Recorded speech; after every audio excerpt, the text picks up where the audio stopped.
శ్రీ గురుభ్యో నమః. ఓం శివాయ నమః. ఓం శ్రీమాత్రే నమః. భగవద్గీత మన స్వధర్మము యందు ఎలా నిలకడను కలిగి ఉండాలి అనేటువంటి విషయాన్ని చాలా స్పష్టంగా ప్రతిపాదిస్తుంది.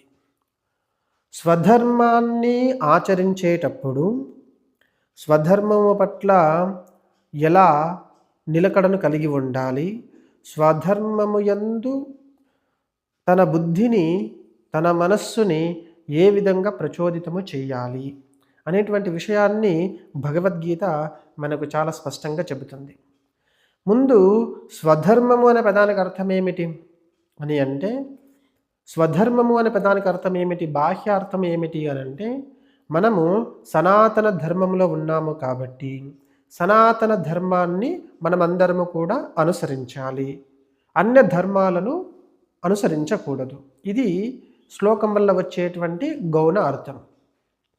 మరొక అర్థం ఏమిటి అని అంటే, స్వధర్మము అనే పదానికి అర్థం ఏమిటి, మన గురించి మనము తెలుసుకోవడము, ఆత్మను గురించి తెలుసుకోవడం ఏదైతే ఉందో దాన్ని స్వధర్మము అంటాము. అంటే భగవంతుడి గురించి తెలుసుకోవడం ఏదైతే ఉందో దానిని మనము స్వధర్మము అని చెప్తాము. భగవంతుడి గురించి తెలుసుకునే సమయములో అధర్మ రూపమైనటువంటి ప్రపంచ కార్యాలు, అధర్మ రూపమైనటువంటి ప్రపంచ సంబంధాలు మనస్సుని ప్రేరేపిస్తూ ఉంటాయి.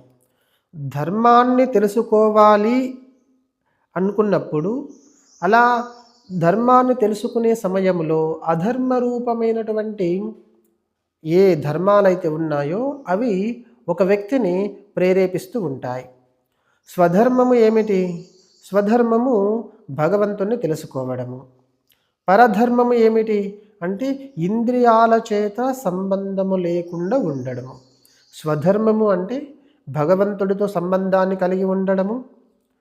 పరధర్మము అనంటే ఇంద్రియాల యందు ఆసక్తిని ఉండకుండా ఉండడము. అంటే ఇంద్రియాల ధర్మాలు ఏవైతే ఉన్నాయో, ఇంద్రియ ధర్మాలు ఏవైతే ఉన్నాయో వాటి యందు ఆసక్తి ఉండకూడదు.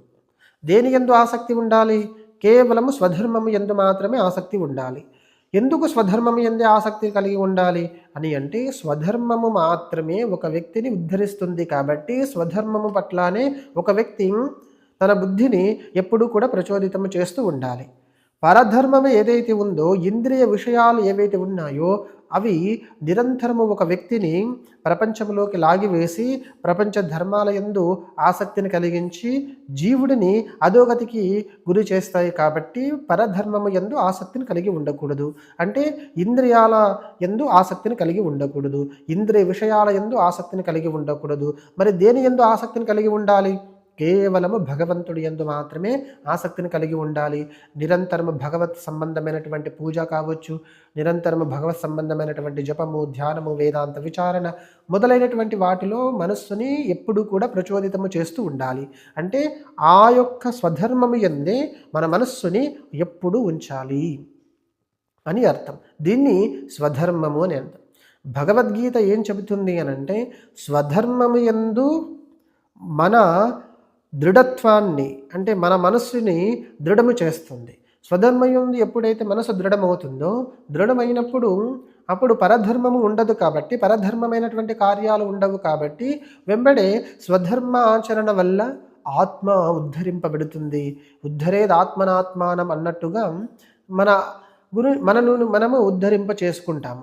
ఎప్పుడైతే మనము ఉద్ధరింప చేసుకుంటామో స్వధర్మము వల్ల, ఆ స్వధర్మ ఆచరణ ఏదైతే ఉందో, స్వధర్మ ఆచరణ వల్ల మనము ఉద్ధరింప చేసుకున్న పక్షములో మనకి ఏమి ప్రాప్తిస్తుంది అని అంటే, స్వధర్మము ఆచరించడం వల్ల మనం ఉద్ధరించుకోవడం వల్ల భగవద్ అనుగ్రహాన్ని పొందడం సాధ్యమవుతుంది, ఆ మోక్ష స్థితిని పొందడం సాధ్యమవుతుంది. కాబట్టి స్వధర్మము యందు నీ బుద్ధిని ఎప్పుడు ప్రచోదితము చేస్తూ ఉండు.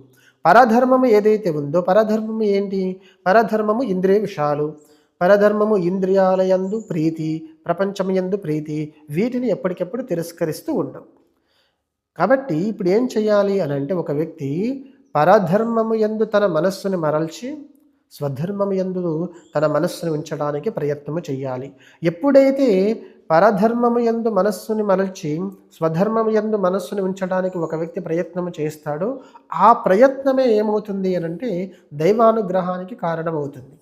పురుష ప్రయత్నం ఏదైతే ఉందో ఆ పురుష ప్రయత్నమే దైవానుగ్రహాన్ని కలిగిస్తుంది. వాస్తవానికి దైవానుగ్రహం అనే పదానికి అర్థం ఏమిటి? ఎవరైతే బలంగా భగవంతుడి కోసం ప్రయత్నము చేస్తారో భగవంతుడు తద్రూపమైనటువంటి ఫలితాన్ని తప్పకుండా ఇస్తాడు. కాబట్టి పురుష ప్రయత్నము అనేది దైవానుగ్రహము కాబట్టి ముందు ఒక వ్యక్తి స్వధర్మము యందు పురుష ప్రయత్నాన్ని కలిగి ఉండాలి. పరధర్మము యందు ఆ మనస్సుని మరల్చి కేవలం స్వధర్మము యందే పురుష ప్రయత్నము చేత స్వధర్మాన్ని కలిగి ఉండాలి. స్వధర్మము వల్ల ఏ ప్రయోజనం అయితే సిద్ధిస్తూ ఉందో, స్వధర్మము వల్ల ఏ మోక్ష స్థితి ప్రాప్తిస్తూ ఉందో ఆ మోక్ష స్థితి కోసము ఒక వ్యక్తి తప్పకుండా ప్రయత్నము చేయాలి.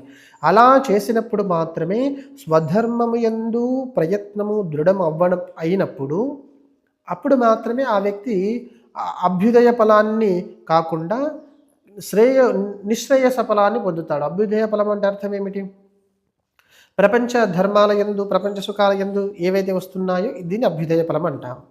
నిశ్రేయస ఫలము అంటే కేవలము మోక్షస్థితి ఏదైతే ఉందో దాని నిశ్రేయసము అంటాం. ఇప్పుడు స్వధర్మాన్ని ఆచరించడం వల్ల, స్వధర్మం పట్ల ప్రీతిని కలిగి ఉండడం వల్ల, స్వధర్మ ఆచరణ వల్ల వెంబడి మనకు ఆ యొక్క ఏ నిశ్రేయస ఫలం అయితే ఉందో ఆ నిశ్రేయస ఫలాన్ని మనము పొందుతాం. భగవద్గీత యొక్క ప్రధాన ఉద్దేశం ఏమిటి అనంటే ధర్మాచరణ చేస్తూ ఉన్నప్పుడు ఆ ధర్మాచరణ యందు దృఢభావాన్ని కలిగించడం భగవద్గీత యొక్క ప్రధాన ఉద్దేశం.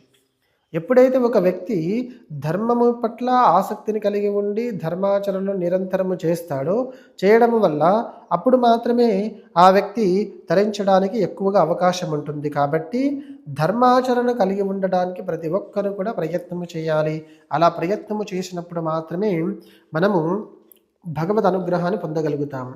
శ్రేయాన్ స్వధర్మో విగుణః పరధర్మాత్ స్వనుష్ఠితాత్ స్వధర్మే నిధనం శ్రేయః పరధర్మో భయావహ అని కృష్ణ పరమాత్మ 3వ అధ్యాయంలో చాలా స్పష్టంగా చెబుతూ ఉన్నాడు. ఇక్కడ పరధర్మాన్ని ఎప్పుడు కూడా ఆచరించకుండా స్వధర్మాన్ని మాత్రమే ఆచరించడానికి ప్రయత్నము చేయాలి. స్వధర్మ ఆచరణ వల్ల మనము భగవద్ అనుగ్రహాన్ని పొందగలుగుతాము. అలాగే ఆత్మను తెలుసుకొని మన స్వరూప స్థితిని మనము తెలుసుకొని శాశ్వతమైనటువంటి ఆ మోక్ష స్థితిని మనం పొందుతాము. కాబట్టి స్వధర్మము యందే మన బుద్ధిని ఎప్పుడు కూడా ప్రచోదితము చేస్తూ ఉండాలి. స్వధర్మాన్ని కలిగి ఉండడానికి ప్రయత్నము చేయాలి. పరధర్మము ఇంద్రియ విషయాలు ముందు సుఖంగా అనిపిస్తాయి, తర్వాత అవి దుఃఖంగా పరిణమిస్తాయి. వాస్తవానికి మనము దేనినైతే సుఖము అనుకుంటున్నామో, ప్రపంచంలో ఏదైతే సుఖము అని అనుకుంటున్నామో అది కాలక్రమంలో దుఃఖంగా పరిణమిస్తుంది. కాబట్టి ముందు మోక్ష మార్గం ఎలా ఉంటుంది అంటే ముందు మోక్ష మార్గం కొంత కఠినంగా ఉంటుంది, తర్వాత సుఖంగా ఉంటుంది. ప్రపంచ మార్గం ఎలా ఉంటుంది? ప్రపంచంలో ముందు సుఖము కొంత ప్రాప్తిస్తుంది, తర్వాత అనంతమైనటువంటి దుఃఖము ప్రపంచంలో ఉంటుంది. సుఖం బిందు మాత్రేన దుఃఖం పర్వతమేవచ అని మనకు శాస్త్రవచనం. సంసారంలో సుఖం ఎలా ఉంటుంది అని అంటే సుఖము అనేది చాలా బిందు మాత్రంగా ఉంటుంది, దుఃఖము మాత్రము పర్వతంలాగా ఉంటుంది. కానీ ఆధ్యాత్మిక మార్గములో భగవంతుని తెలుసుకోవాలి, భగవంతుడి కోసము తపించి భగవద్ జ్ఞానాన్ని పొందాలి అనుకున్నప్పుడు, ఆధ్యాత్మిక జీవితాన్ని ప్రారంభించినప్పుడు, స్వధర్మాన్ని ప్రారంభించినప్పుడు ముందు కొంత కష్టం ఉంటుంది, తర్వాత సుఖమయమవుతుంది జీవితము. అందువల్ల ఆధ్యాత్మిక జీవితానికి ప్రపంచ జీవితానికి ఇదే తేడా. ప్రపంచ జీవితము ముందు సుఖాన్ని కలిగిస్తుంది, తర్వాత అనేక దుఃఖాలను ఇస్తుంది.